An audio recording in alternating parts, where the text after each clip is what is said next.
Бүгін қияш бату белән Рамазан айына аяк басабыз. Бүгін мәчетләрдә беренче тәравих намазы укылачак. Эртәгә ураза башлана. Рамазан барлык гөнаһлардан паклану, күңелләрне сафландыру, аны күркәм сыйфатлар белән бизәкләү айы. Тәүлек дәвамында 19-20 сәгать ашамыйча эчмичә тору, нәфис теләкләрен йөгәнләү җиңел түгел әлбәттә. Әмма кем дә кем тәвәккәлләп уразага керешсә, Аллаһы Тәгалә аңа ярдәмен бирә. Быелгы Рамазан айы көннең иң исе һәм узын вакытларына туры килә. Ашамыйча тору вакыты якынча 19 сәгать. Шушы Рамазан айында иң беренчедән Коръән ингән. Иң беренчедән Аллаһ рәхмәте белән безгә Аллаһ Тәгалә үзенең соңгы пәйгамбәрбез Мөхәммәд Мустафа саллаллаһу алейхи ва сәлламны китергән. Шушы айда Аллаһ Субханаһу Тәгалә Коръән Кәримнең Бакара сүрәсенең 183-нче аятында булай ди: Бисмиллаһир-рахманир-рахим. Эй иман китергән кеше бәндәләр ди. Сезгә без уразаны фарз иттек. Сезгә элекке сезнең бабаларыгызга, аталарыгызга, сезгә кадәр булган кешеләргә фарз иткән шикелле ди.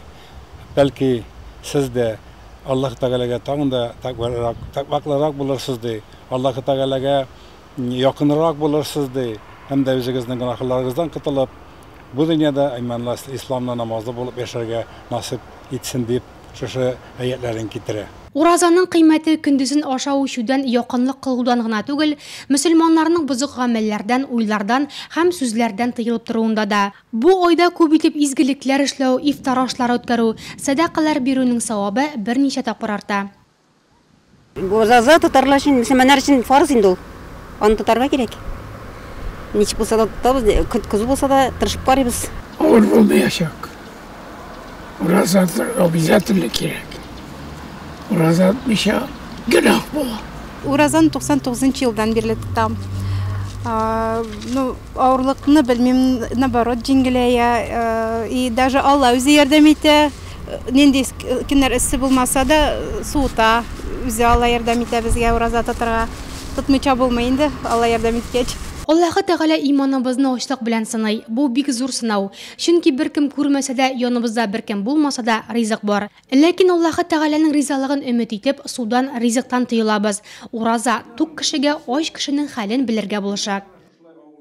Бу айда барлык укыган намазларның сабаплары, барлык укыган дугаларның, барлык укыган Аллаһы Тәгаләнән соралган үзе безнең сораганнарыбызны, Аллаһы Тәгаләнең зикрләрен һәммәсендә Раббим Аллам шушы айда 1000 мәртәбә, 700 мәртәбә, 1000 мәртәбә күбрәк савап бирергә риза булып кала.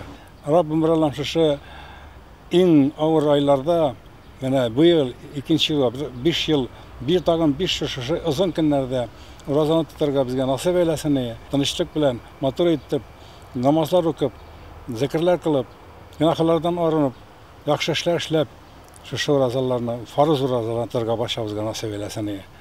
Иртәгә уразаның беренче көне, сәхәр ашауын иртәнге сәгать 1дә тәмамларга, ифтар, ягъни авыз ачу 20 сәгать 15 минутта булачак.